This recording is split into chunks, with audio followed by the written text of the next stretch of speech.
The sound of shallow breathing under his wagon made Dalton Rivers freeze in the darkness of the pre-dawn Wyoming morning, his hand instinctively moving to the pistol at his hip before common sense caught up with him, and he reached for the lantern instead. Salina, Wyoming Territory, sat quiet in the summer of 1878, the small settlement barely more than a cluster of buildings along the railroad line that had brought civilization and chaos in equal measure to these windswept plains. Dalton had arrived 6 months earlier, with enough money saved from years of cattle driving to buy himself a modest house on the edge of town, and a livery stable that brought in steady income. At 28 years old, he figured it was past time to stop drifting and put down roots somewhere, and Salina seemed as good a place as any. The lantern flame caught and grew, casting golden light beneath the wagon bed where he had been preparing to check the wheel that had been giving him trouble. What he saw made his breath catch in his throat. A young woman lay curled on her side in the dirt, her dark hair matted with dust and tangles, her dress torn and stained beyond recognition of its original color. She was impossibly thin, her face gaunt and pale even in the warm lamplight, and for one terrible moment, Dalton thought she might be dead. Then her eyelids fluttered and he saw the shallow rise and fall of her chest. He set the lantern down carefully and crouched beside the wagon, keeping his movements slow and deliberate. "Miss." His voice came out gentler than he had intended, barely above a whisper. "Miss, can you hear me?" Her eyes opened with visible effort, and Dalton found himself looking into the most striking green eyes he had ever seen, despite the exhaustion and fear that clouded them. She tried to scramble backward but had nowhere to go, her back already pressed against the wagon wheel. "Easy now," Dalton said, raising both hands to show he meant no harm. "You are on my property, but I am not angry. You look like you need help. Are you hurt?" The woman stared at him for a long moment, and he could see her calculating whether to trust him or try to run.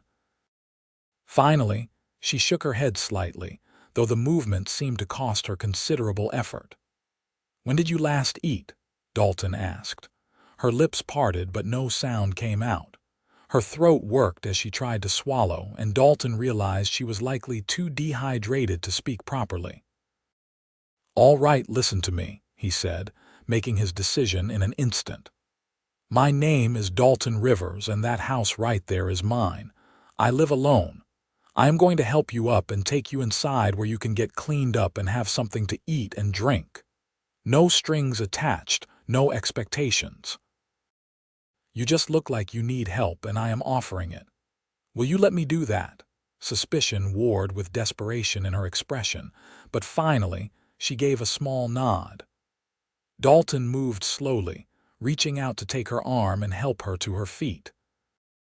She weighed almost nothing, and when she stood, she swayed dangerously. Without thinking, Dalton scooped her up into his arms, ignoring her small gasp of surprise. "Easier this way," he said simply, carrying her toward the house. "Save your strength." She did not fight him, which told Dalton more about her condition than anything else could have. A woman in good health and right mind would not allow a strange man to carry her into his house in the middle of the night, but she was clearly far past the point of such considerations. The house was modest but well built, with 2 bedrooms, a main living area, and a kitchen that Dalton had learned to keep reasonably well stocked. He set her down carefully in one of the chairs at the kitchen table and immediately went to pump water into a glass. She drank it so fast he worried she might make herself sick, but he refilled it twice more before she finally slowed down. "I am going to make you something to eat," Dalton said, moving to the stove. "Something simple. Bread and butter, maybe some eggs if you think you can handle them." "Thank you," she whispered, her voice rough and cracked but audible now. "You do not have to do this." "I know I do not have to," Dalton said, stoking the fire in the stove, "but I am going to anyway. What is your name?" There was a long pause, and when he glanced back at her, he saw her struggling with whether to answer. "Fiona," she finally said. "Fiona Turner." "Well, Miss Turner, it is nice to meet you, though I wish it were under better circumstances." He cracked eggs into a pan and sliced bread from the loaf he had bought from the baker 2 days earlier. "How long have you been out there under my wagon?" "I do not know," Fiona admitted, her voice gaining a little strength as the water revived her. "A few hours, maybe. I was walking and it got dark, and I saw your wagon and I just thought I would rest for a few minutes, but I must have fallen asleep." Dalton heard what she was not saying in the gaps between her words. "How long have you been walking?" "4 days, I think. Maybe 5. I lost track." He turned from the stove to look at her properly, taking in the state of her dress and the blisters that he could now see on her exposed hands and neck, likely from sun exposure.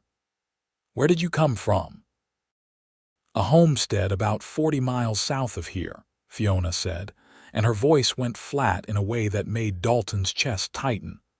"Or what used to be a homestead. There is nothing there now." He did not press her for details, sensing that she would tell him when she was ready or not at all.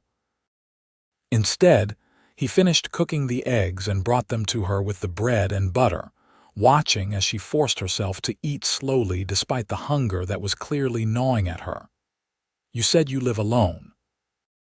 Fiona asked after a few bites, looking around the tidy kitchen with what seemed like genuine curiosity. "I do. Never married. Never got around to it. Been on the move most of my life until recently. Bought this place and the livery stable in town a few months back." Dalton poured himself a cup of coffee and leaned against the counter, deliberately keeping some distance between them so she would not feel crowded. "What about you? Were you at that homestead alone?" "No." The word came out sharp, and Fiona set down her fork with a hand that trembled slightly. "I was there with my father. It was just the two of us after my mother died 3 years ago. We were trying to make a go of it, but the land was hard and the water was scarce, and we had trouble with raiders coming through, taking what little we had. My father, he tried to stand up to them the last time they came." She stopped, her jaw clenching. "They killed him, shot him right in front of me. Then they burned the house and the barn and took the horses and cattle. They told me to run or they would kill me too, so I ran." The matter-of-fact way she recounted it was somehow worse than if she had been crying. Dalton felt a surge of anger at the men who had done this, followed immediately by a wave of helplessness, because there was nothing he could do to change what had already happened. "I am so sorry," he said, and meant it. "That should not have happened to you or your father." "A lot of things that should not happen do anyway," Fiona said, picking up her fork again. "That is just how the world works out here." They sat in silence while she finished eating, and Dalton found himself studying her more closely in the lamplight. Despite the dirt and exhaustion, he could see that she was probably close to his own age, maybe a few years younger. There was a hardness in her eyes that spoke of too much loss too young, but also a resilience that had kept her alive and walking for days through dangerous territory. When she had eaten everything on her plate, Dalton stood and gestured toward the hallway. "The spare bedroom is down that hall, second door on the right. There is a wash basin and clean water, and I will find you something clean to wear even if it is just one of my old shirts. You can sleep as long as you need to. The door has a lock on the inside if that makes you feel safer." Fiona looked at him with an expression he could not quite read. "You are really just going to let me stay here, a complete stranger who was sleeping under your wagon?" "You are not a threat to me, Miss Turner," Dalton said simply. "And you need help. So yes, I am going to let you stay here. More than that, I am offering you the house for as long as you need it. You can have that bedroom and I can sleep out in the livery if it makes you more comfortable." "That is ridiculous," Fiona said, shaking her head. "This is your house. I cannot ask you to sleep in your own stable." "You are not asking, I am offering." Dalton met her eyes steadily. "I know what it is like to be alone and desperate, even if my circumstances were different than yours. If I can help, I am going to help. It is as simple as that." For the first time since he had found her, something in Fiona's expression softened. "I do not know what to say except thank you. I promise I will not be a burden for long. Just a few days to get my strength back, and then I will figure out where to go next." "We can talk about that when you are feeling better," Dalton said. "For now, just rest." He showed her to the spare room, which was small but clean, with a bed that had belonged to the previous owner and a dresser that Dalton had never bothered to fill. He brought her a pitcher of fresh water, a clean shirt that would be comically large on her small frame, and a blanket in case she got cold despite the summer heat. "I will be right down the hall if you need anything," he said from the doorway. "Do not hesitate to call out." Fiona nodded, already sinking onto the edge of the bed as though her legs could not hold her up another moment. "Dalton," she said as he started to leave. "Why are you doing this? Being so kind to a stranger?" He paused, considering the question. "I suppose because someone was kind to me once when I needed it, and I have never forgotten it. Seemed right to pass it along." He left her there and returned to the kitchen, where he set about cleaning up the dishes and trying to process everything that had just happened. Finding a half-dead woman under his wagon had not been anywhere on his list of expectations for the day. But now that it had happened, he found himself oddly calm about the whole situation. There was something about Fiona Turner that had struck a chord in him, though he could not quite identify what it was. Perhaps it was simply the recognition of one survivor seeing another. Dalton did not sleep much that night, listening for any sound from the spare room and finding none. When dawn broke properly over Salina, painting the sky in shades of pink and gold, he dressed quietly and headed to the livery to start his day's work. The stable needed mucking out, and he had promised to shoe a horse for one of the ranchers who lived a few miles outside of town. The work was physical and familiar, requiring just enough attention to keep his hands busy while his mind wandered. He found himself thinking about Fiona, about the strength it must have taken to walk for days after watching her father die, about the fear she must have felt sleeping under a stranger's wagon because she had nowhere else to go. He thought about the men who had killed her father and wondered if they were still out there, still terrorizing homesteaders who were just trying to scratch out a living in this hard land. It was nearly noon when he heard the sound of footsteps in the stable doorway. He looked up from the horse's hoof he was trimming to find Fiona standing there, wearing his shirt which fell almost to her knees, her hair still tangled but her face clean. She looked slightly better than she had in the darkness of early morning, though still painfully thin and marked by exhaustion. "You should still be resting," Dalton said, carefully lowering the horse's leg and straightening up. "I slept for hours," Fiona said. "I woke up and did not know where I was for a moment, and then I remembered. I looked for you in the house. I did not want to wake you. There is bread and preserves in the kitchen if you are hungry, and coffee on the stove." He wiped his hands on his work pants, suddenly aware of how dirty he must look compared to the relative cleanliness of his house. "I ate already, thank you."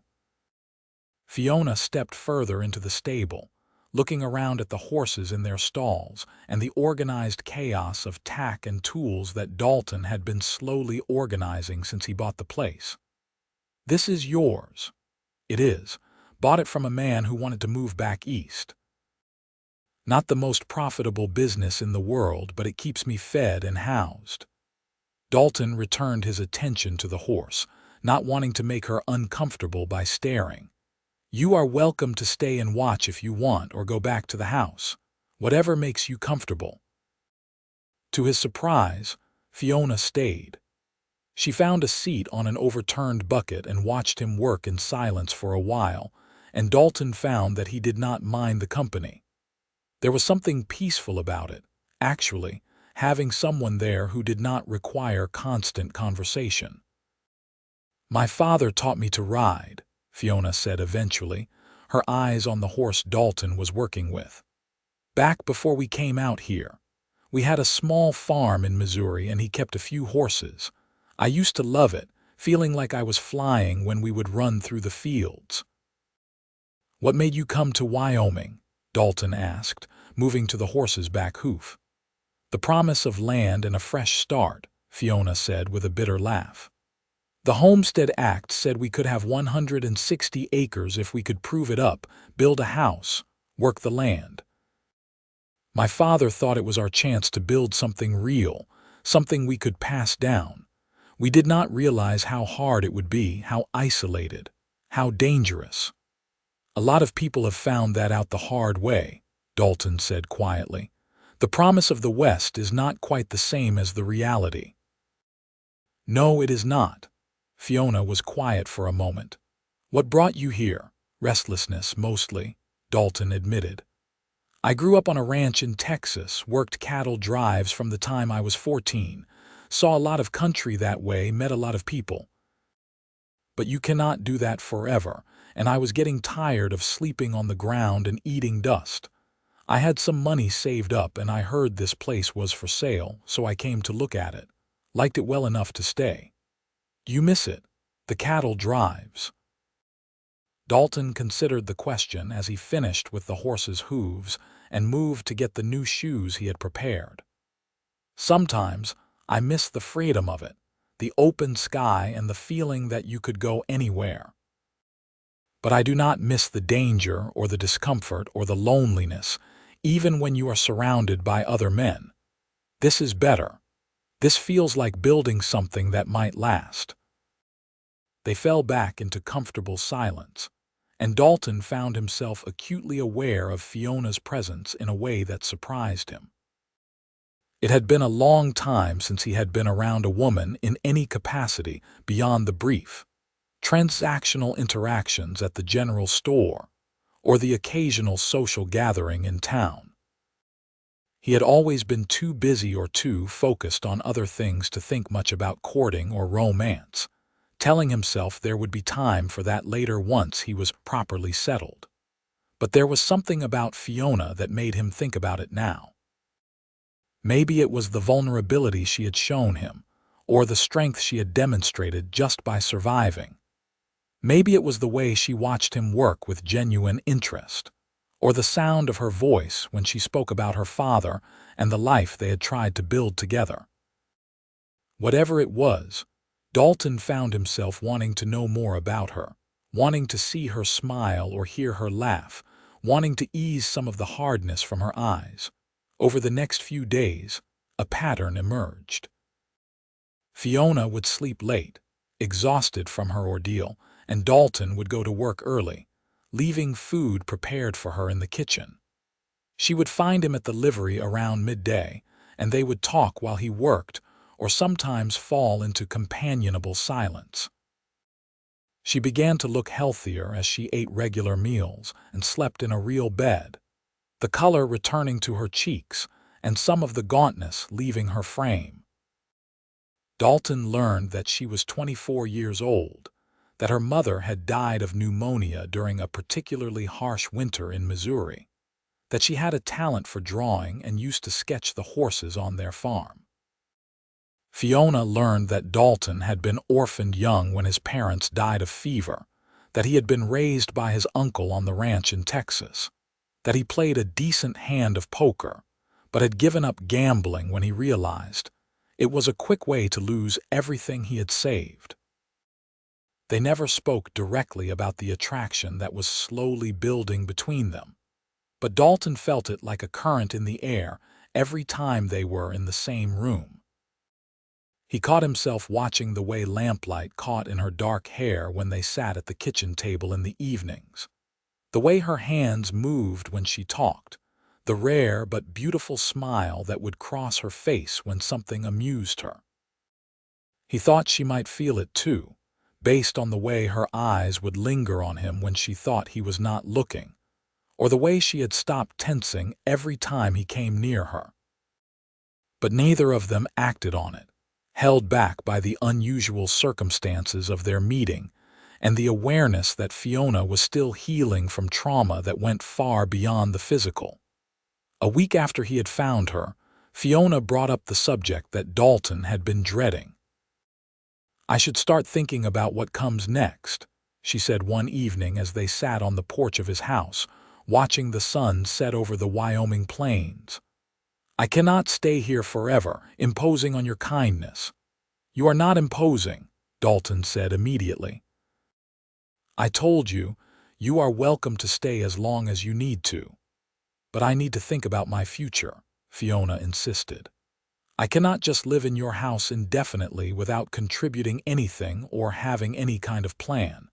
I need to find work or find somewhere else to go." "What would you want to do if you could do anything?" Dalton asked, turning to look at her profile gilded by the golden light of sunset. Fiona was quiet for a long moment. "I do not know any more. Everything I thought I wanted died with my father and that homestead.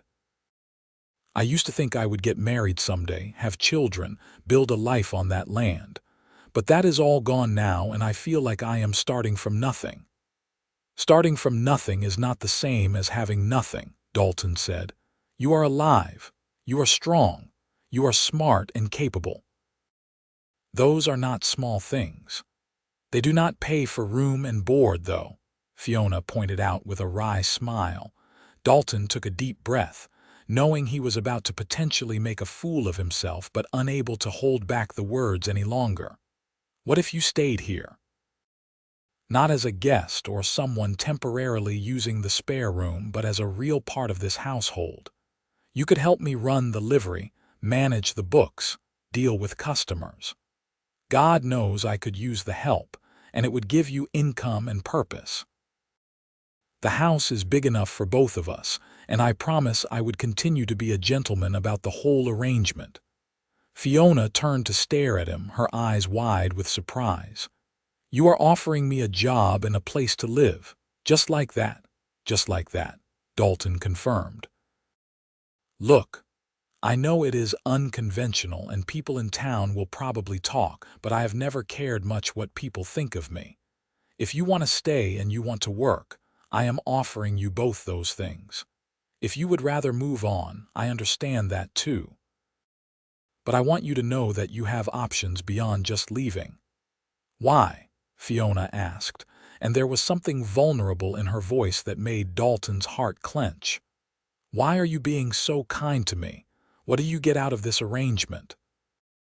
Dalton met her eyes directly, letting her see the honesty in his. "Help with the business, for one thing. But more than that, I like having you around, Fiona.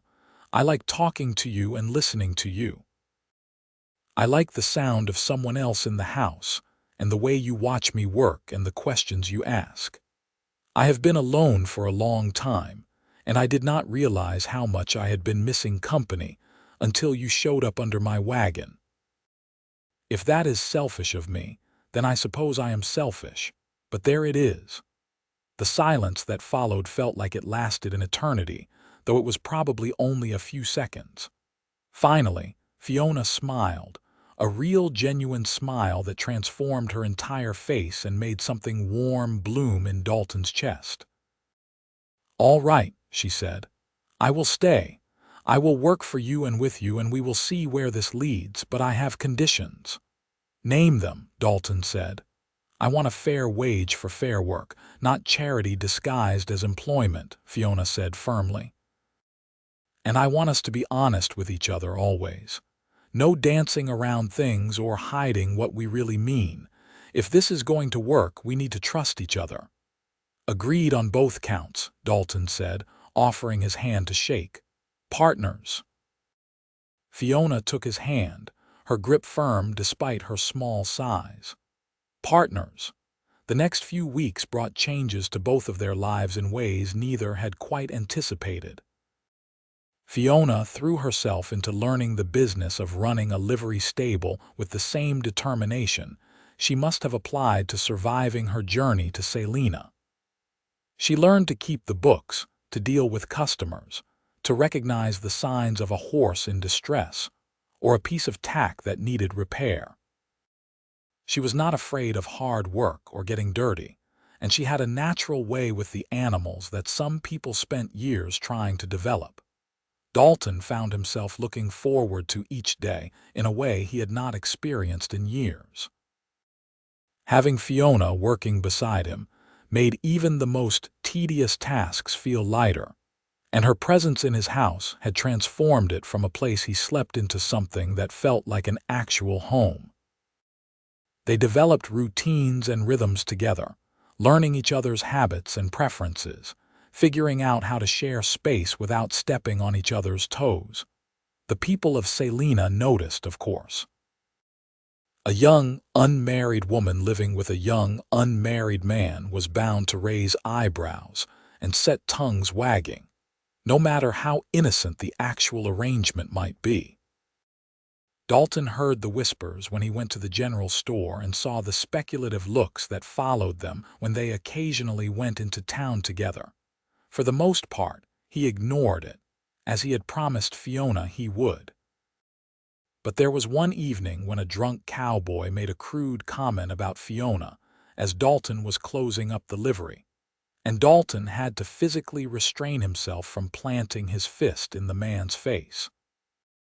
Instead, he had simply told the man to leave and not come back, his voice cold enough to cut glass. Fiona had heard the exchange from where she was working in the back of the stable, and she came to find him after the cowboy had stumbled away. "You did not have to defend my honor," she said, though there was something soft in her eyes that suggested she was not really upset. "I have heard worse, and I can handle a drunk cowboy's stupidity." "I know you can," Dalton said, still working to get his temper under control. "But that does not mean you should have to, and it does not mean I have to stand there and listen to someone talk about you like that without saying something." "It bothers you what people think about us?" Fiona asked, moving closer. "It bothers me that they would think ill of you when you have done nothing wrong," Dalton clarified. "I do not care what they think of me, but I do not like the idea of your reputation being damaged because of this arrangement." Fiona was quiet for a moment, and when she spoke, her voice was thoughtful. "There is one way we could solve that problem, you know. If we were married, people would not have anything to gossip about." Dalton's heart stuttered in his chest. "Are you proposing to me, Fiona Turner?" "I am not proposing," Fiona said, and there was a hint of nervousness in her voice that he had never heard before. "I am just pointing out that it would solve the practical problem of people talking, and beyond that, I think we work well together. I like being here with you, Dalton. I like the life we are building, even if it has only been a few weeks. I think we could make a real marriage out of this, if we both wanted to try." Dalton studied her face in the dim light of the stable, seeing the uncertainty and hope there in equal measure. He realized with sudden clarity that he had been falling in love with her slowly over these past weeks, in the small moments and quiet conversations, in the way she laughed at his terrible jokes, and the way she had started leaving her sketches around the house for him to find. "I would like that," he said simply. "I would like that very much. But Fiona, I want you to be sure, marriage is not something to enter into just to stop gossip. If we do this, I want it to be because we both want to build a life together, because we care about each other, because we think we can make each other happy." "I am sure," Fiona said, and she stepped even closer, near enough that Dalton could see the gold flecks in her green eyes. "I did not expect to feel this way about anyone, especially not after everything that happened. But you have been nothing but kind and respectful and genuine since the moment you found me under that wagon. You offered me your house, your work, your company, and you never asked for anything in return." You made me feel safe again, Dalton, and valued, and like I might have a future worth living. I think I could love you if you would let me. I think maybe I already do." Dalton reached up to cup her face gently in his work-roughened hands, seeing her eyes flutter closed at the touch. "I know I could love you," he said quietly. "In fact, I am pretty certain I already do. I have been afraid to say it because I did not want to pressure you or make you feel obligated, but Fiona, you have brought light into my life that I did not even realize was missing. If you will have me, I would be honored to be your husband." "Yes," Fiona whispered, and then she was kissing him, her arms winding around his neck as he pulled her close. The kiss was tender and sweet and filled with promise, a sealing of the commitment they had just made to each other. When they finally pulled apart, both slightly breathless, Dalton rested his forehead against hers and smiled. "I suppose we should go into town tomorrow and talk to the preacher." "I suppose we should," Fiona agreed, and the happiness in her voice made Dalton's heart soar. They were married 3 days later in a simple ceremony at the small church in Salina, with the preacher's wife and the owner of the general store serving as witnesses. Fiona wore a simple dress that she had bought with the wages Dalton had been paying her, and Dalton wore his cleanest shirt and the suit jacket he had bought years ago and almost never had occasion to wear. It was not fancy or elaborate, but it was real and meaningful, and when the preacher pronounced them husband and wife, Dalton felt like the luckiest man in all of Wyoming territory. The wedding night was gentle and patient, with Dalton taking his time to show Fiona through actions what he had already told her with words, that she was cherished and valued and loved. She came to him with some nervousness, but also with trust, and they learned each other slowly, creating new memories to replace the hard ones that had brought them together. In the morning, Dalton woke to find Fiona still asleep beside him, her dark hair spread across the pillow, and her face peaceful in a way he had never seen before.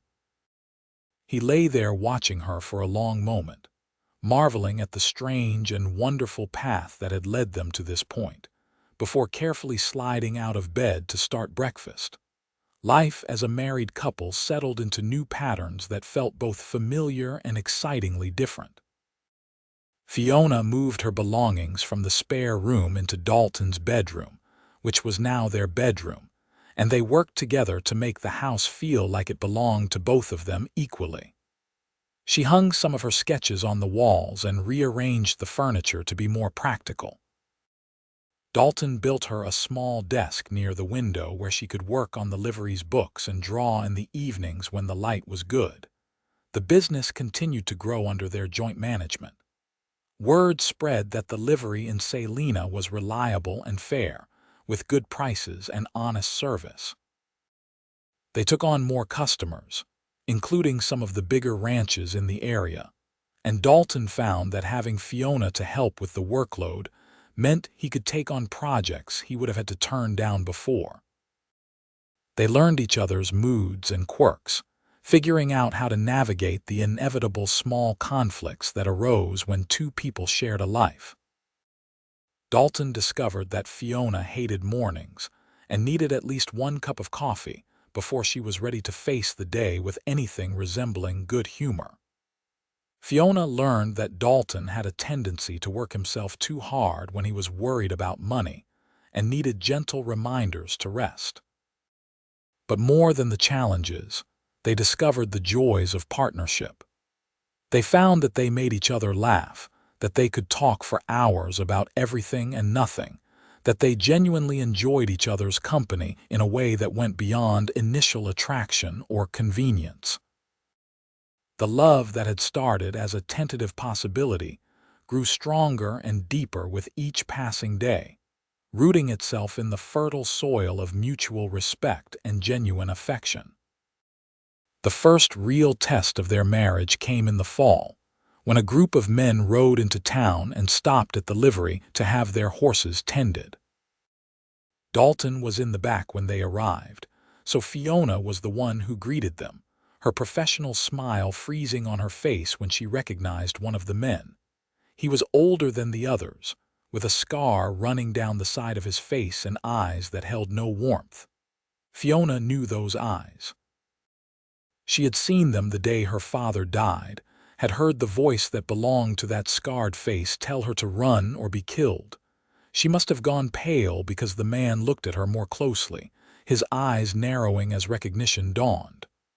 "Well now," he said slowly, "I know you, don't I? You are that homesteader's girl from down south. Thought you would have died by now, running off into the wilderness like you did." Fiona could not speak, could not move, frozen by the sudden rush of terror and rage that swept through her. She heard Dalton's footsteps behind her and wanted to warn him, wanted to tell him to be careful, but the words would not come. "Something wrong here?" Dalton asked, his voice carefully neutral as he stepped up beside Fiona. He must have sensed her distress because his hand found hers, his fingers lacing through hers in a gesture of support and solidarity. The scarred man looked between them, a slow smile spreading across his face. "Nothing wrong at all. Just surprised to see this little lady still alive and apparently doing well for herself. Last time I saw her, she was watching her father bleed out on his own land." Dalton's entire body went rigid beside her, and Fiona felt him start to move, but she gripped his hand tightly, holding him back. She found her voice surprised by how steady it sounded. "Get out. You are not welcome here. Take your horses and go somewhere else." "Now that is not very friendly," the scarred man said, but there was something dangerous in his tone. "We are paying customers."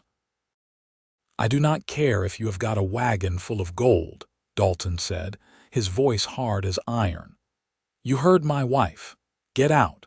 And if I ever see you in Salina again, I will make sure the sheriff knows exactly what you did to her father and their homestead." The scarred man's smile disappeared. For a moment, tension crackled in the air, and Fiona genuinely thought violence was about to erupt. Then one of the other men spoke up. "Come on, Cade. This town's too small anyway. Let's go to Cheyenne like we planned." The scarred man held Dalton's gaze for another long moment before finally nodding and turning away. The group mounted their horses and rode out of town, leaving Fiona shaking with reaction. As soon as they were gone, Dalton turned to her, his hands on her shoulders. "Are you all right? Did he hurt you? Should I go after them?" "No," Fiona said, her voice shaking now that the immediate danger had passed. "No, do not go after them. There are too many of them, and I do not want you getting hurt. I am all right. I just did not expect to ever see him again." Dalton pulled her into his arms, holding her tightly. "I should have done more. I should have made him pay for what he did." "You did exactly what you should have done," Fiona said, clinging to him. "You protected me and sent him away. That is enough. Revenge would not bring my father back or change what happened. I just want to be done with that part of my life and focus on this one, on our life together." They stood there in the stable for a long time, holding each other, until Fiona's shaking finally subsided. That night, Dalton held her as she cried for her father properly for the first time since his death. All the grief and rage and sorrow she had been holding back pouring out in wrenching sobs.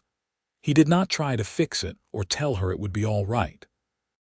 He just held her and let her grieve, and somehow that was exactly what she needed. In the days that followed, they talked more openly about that part of Fiona's past than they ever had before.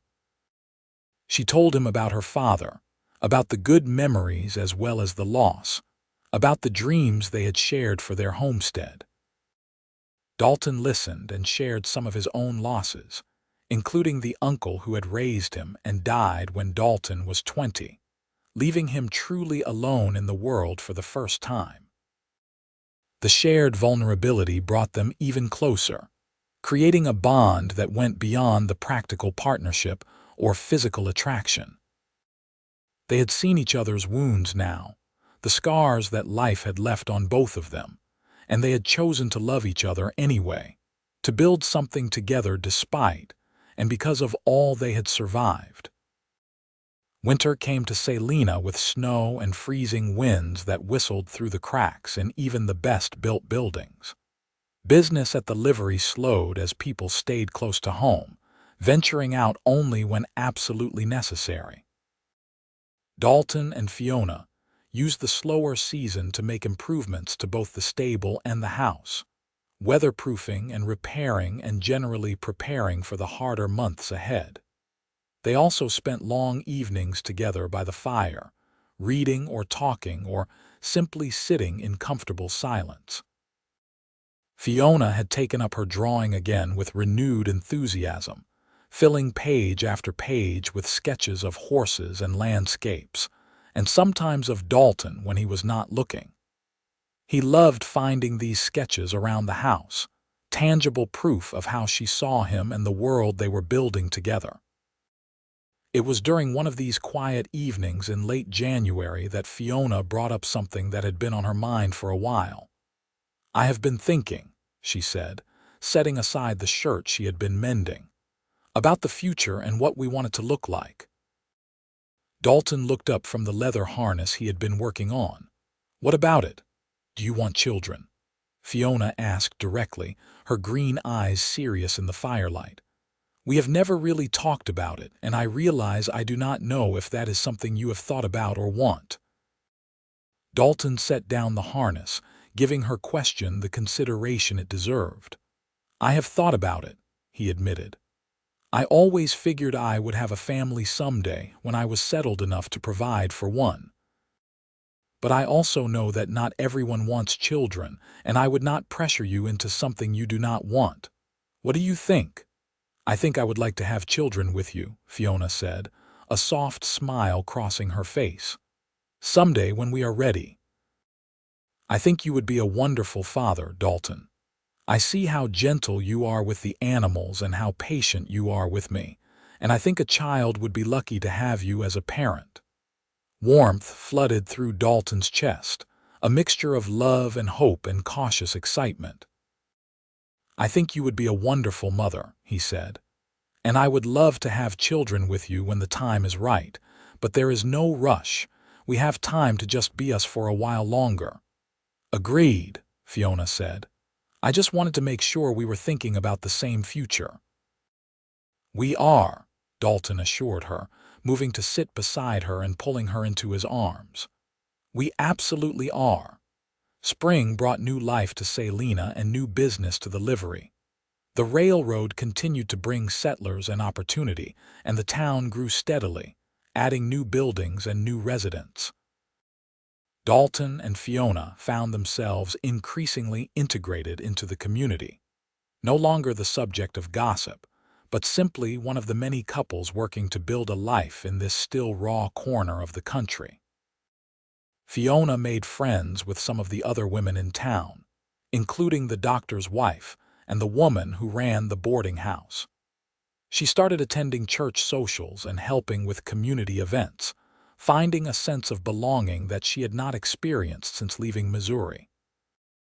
Dalton, meanwhile, developed a reputation as one of the most reliable businessmen in Salina, someone whose word was good and whose work was honest.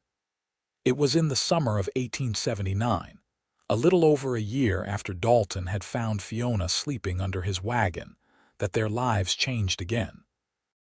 Fiona had been feeling unwell for a few weeks, tired and queasy in a way that seemed different from ordinary illness. When she finally went to see the doctor, he confirmed what she had already begun to suspect. She was expecting their first child. Dalton's reaction when she told him was everything Fiona could have hoped for. He picked her up and spun her around, whooping with joy before carefully setting her down again as though suddenly afraid he might have hurt her. They laughed together at his caution, and that night they lay in bed planning and dreaming about the child who would join them in the winter.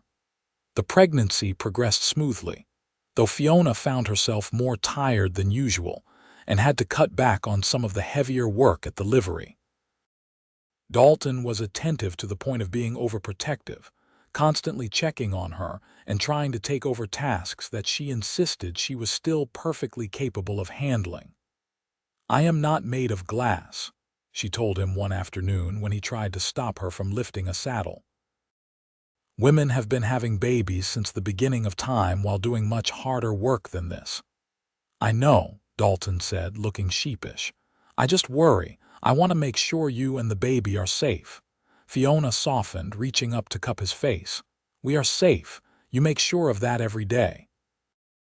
But you also need to trust that I know my own limits and will not push beyond them." He was still protective, but he tried to rein in his more excessive tendencies, letting Fiona continue to work and be active while also being there to support her when she needed it. They prepared the spare room as a nursery, painting the walls a soft yellow and building a cradle from wood that Dalton carefully selected and crafted himself. Winter arrived early that year, and Fiona's time came with it. The labor was long and difficult, lasting through the night and into the next day. Dalton paced the floors while the doctor and his wife attended to Fiona, feeling more helpless than he had ever felt in his life. But when the baby's cry finally split the air, strong and healthy and demanding, all the fear and worry vanished in an instant. The doctor's wife emerged to tell him he had a son, and Dalton nearly collapsed with relief. Fiona was exhausted but glowing when he was finally allowed into the room, their son bundled in blankets and cradled in her arms. "Meet David," she said softly, using the name they had chosen together. "David Rivers." Dalton approached slowly, hardly daring to breathe as he looked down at the tiny face of his son.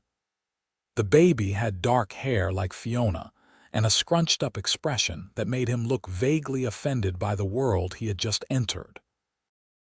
Dalton reached out with one finger to touch the impossibly small hand, marveling when tiny fingers wrapped around his own. "He is perfect," Dalton whispered. "You are perfect. Thank you, Fiona." "We made him together," Fiona said, looking up at him with tired but happy eyes. "He is ours, Dalton. Our family." Those first few months with a newborn were exhausting and overwhelming and wonderful all at once.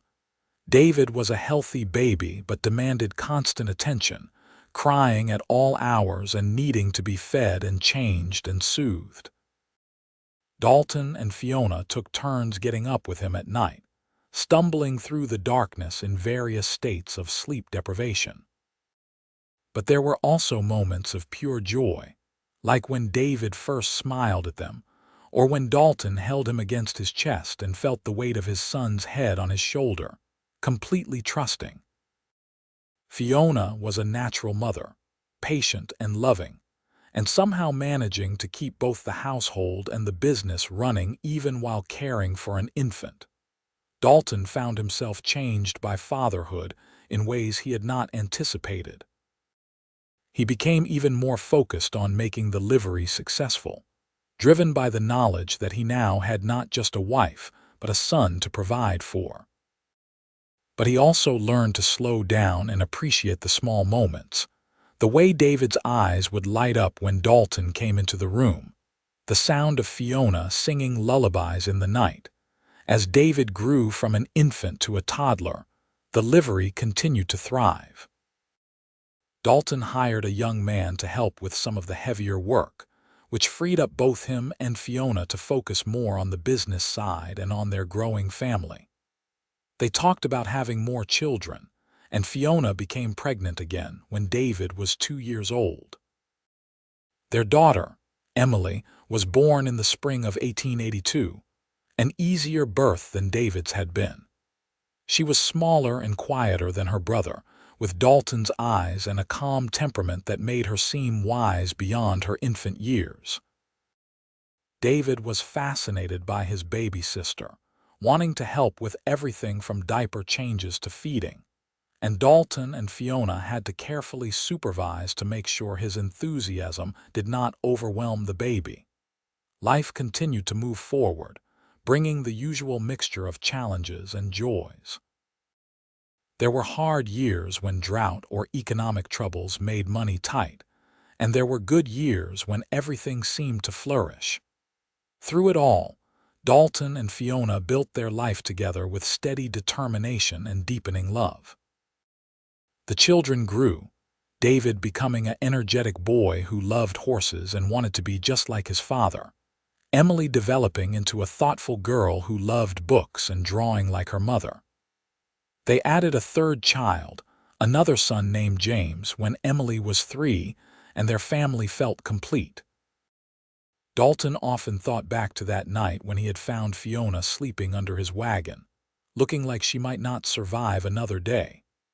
It seemed impossible that the strong, capable, radiant woman who was his wife and the mother of his children had once been that frightened, desperate girl. But the journey they had taken together from that night to this life had forged something unbreakable between them. They had chosen each other, not just once but every day since, through difficulties and triumphs, through the mundane routines and the extraordinary moments. They had built a home and a business and a family, creating something solid and lasting in a place that had once seemed wild and unforgiving. Years passed, and Salina grew from a rough frontier town into an established community. The railroad brought more people and more commerce, and the wildness of the early days gradually gave way to something more civilized, though the spirit of the West never entirely disappeared. Dalton and Fiona grew older along with the town, their hair gaining threads of gray, their faces bearing the lines of lives well lived.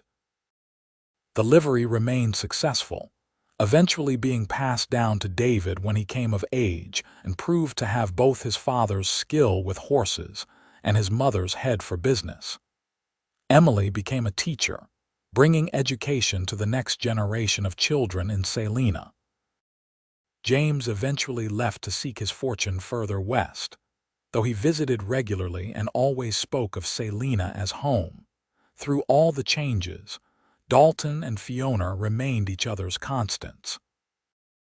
They still worked side by side most days, though they had slowed down enough to let their children and hired help take on more of the physical labor. They still sat together on the porch in the evenings, watching the sun set over the Wyoming plains, talking about their day or sitting in the comfortable silence of two people who knew each other completely. On their 20th wedding anniversary, Dalton arranged for someone else to watch the livery for the day and took Fiona on a picnic to a spot a few miles outside of town where wildflowers grew thick in the grass. They sat on a blanket under the wide blue sky, eating the food Fiona had prepared and reminiscing about the years that had brought them to this moment. "You ever regret it?" Dalton asked at one point, reaching over to take her hand. "The way we started, the choice you made to stay with me." Fiona looked at him with surprise and something that might have been amusement. "Regret marrying the man who saved my life and gave me a home and a family and more happiness than I ever thought possible. No, Dalton. I have never regretted it for a single moment. Why would you even ask that?" "I do not know," Dalton admitted. "Sometimes I just think about how different your life might have been if I had not found you that night, or if I had not offered you the house, or if you had chosen to leave instead of stay. I think about all the paths you did not take because of me, and I wonder if you ever wish you had chosen differently."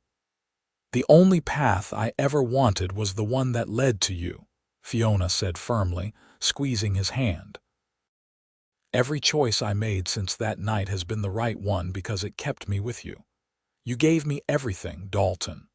Hope when I had none, safety when I was terrified, love when I thought I would never feel it again. You gave me a reason to keep living when I wanted to give up. How could I possibly regret any of that?"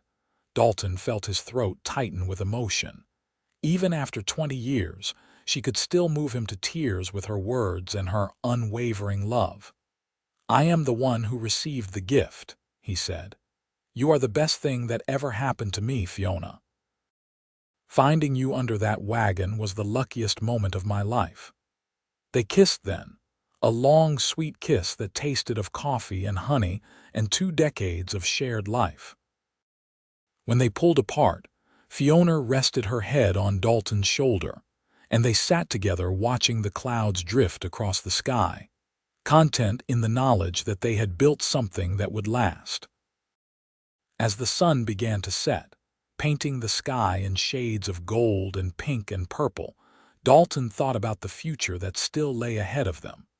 They would watch their children grow and start families of their own. They would meet grandchildren who would fill their house with noise and laughter. They would continue to work and live and love in this town they had helped to build, surrounded by a community they had become part of.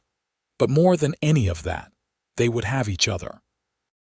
Through whatever came next, through the inevitable challenges and sorrows that life would bring, through the joys and triumphs, they would face it all together, just as they had faced everything since that first night.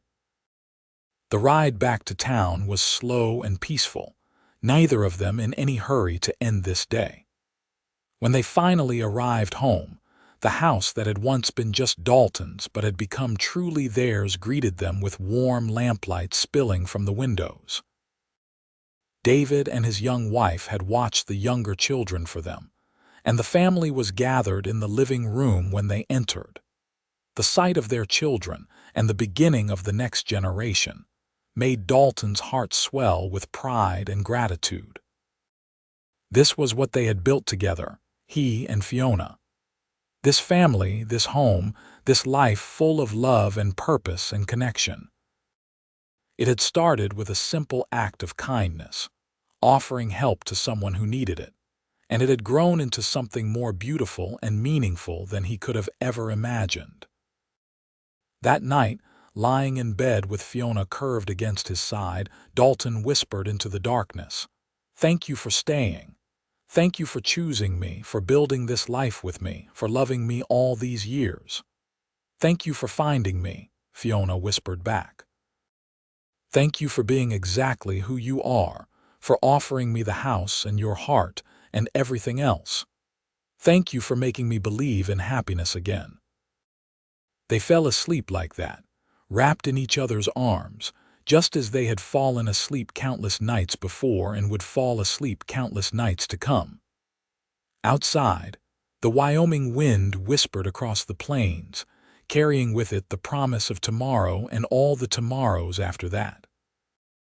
The years continued to unfold in their steady progression, bringing grandchildren and then great-grandchildren, bringing the turn of a new century, bringing changes to Salina and the territory that would eventually become a state.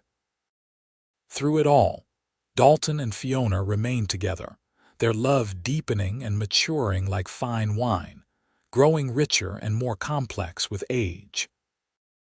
When Dalton was 73 and Fiona was 69, they celebrated their golden wedding anniversary surrounded by their children, grandchildren, and great-grandchildren. The celebration was held at the old house, the same house Dalton had offered to Fiona that first night, now expanded and updated but still fundamentally the same place where they had built their life together. Someone asked them to share the story of how they met, and Dalton and Fiona took turns recounting it, finishing each other's sentences and adding details that the other had forgotten. The younger members of the family listened with wide eyes, amazed by the story of their grandmother sleeping under the wagon and their grandfather's kindness to a stranger. "The lesson here," Fiona said when they had finished the story, looking around at the assembled faces of the family they had created, "is that sometimes the hardest moments of our lives lead us to exactly where we are supposed to be. I lost everything that mattered to me before I found your grandfather. I was broken and lost and terrified. But all of that led me here, to him, to this life, to all of you. I would not change a single moment of it because every hard thing I endured was worth it for what came after. And the lesson I learned, Dalton added, his arm around Fiona's shoulders, is that kindness matters. Opening your heart and your home to someone in need can change not just their life but yours as well. I thought I was just helping a stranger, but I was actually finding my future. I was finding the love of my life and the mother of my children and the person who would make me better in every way. So be kind, all of you. Help when you can. You never know what might come of it. As the evening wore on and the family gathered around them in celebration, Dalton looked at Fiona and saw not just the woman she was now, but all the versions of her he had known over the years. The frightened girl under his wagon, the determined woman who had agreed to work with him, the beautiful bride on their wedding day, the fierce mother protecting their children, the wise grandmother dispensing advice and love in equal measure. She was all of these things and more, and he loved every version of her, every stage they had passed through together. Their love story had not been conventional or easy, but it had been real and lasting and true. They had found each other in the darkness and built a life together in the light, creating something that would outlast them both in the family they had raised and the love they had shared. When the last guests had finally left and they were alone in their bedroom, preparing for sleep as they had done thousands of times before, Fiona caught Dalton's hand and held it tightly. "Thank you," she said simply, "for everything. For finding me, for saving me, for loving me, for giving me this beautiful life. I could not have asked for anything more." "Thank you for letting me," Dalton replied, bringing her hand to his lips to kiss it gently. "For trusting me enough to stay, for loving me back, for being my partner in everything. You made my life worth living, Fiona. You made me complete." They held each other close that night, two souls who had found each other against all odds and built something lasting and true. The wind still whispered across the Wyoming plains outside their window, but inside, there was only warmth and love, and the peace that comes from a life well lived with the person you cherish most. Dalton Rivers passed away peacefully in his sleep at the age of 79, with Fiona holding his hand. She mourned him deeply, but also with gratitude for the 54 years they had shared, years full of love and laughter and partnership. She continued to live in their house for another 5 years, surrounded by children and grandchildren who made sure she was never alone. When Fiona Turner Rivers died at the age of 74, she was buried beside Dalton in the cemetery overlooking Salina, the town they had helped to build, and the community that had become their home. Their gravestone was simple but meaningful, bearing their names and dates and a single inscription chosen by their children. Two souls who found each other in the darkness and built a life together in the light.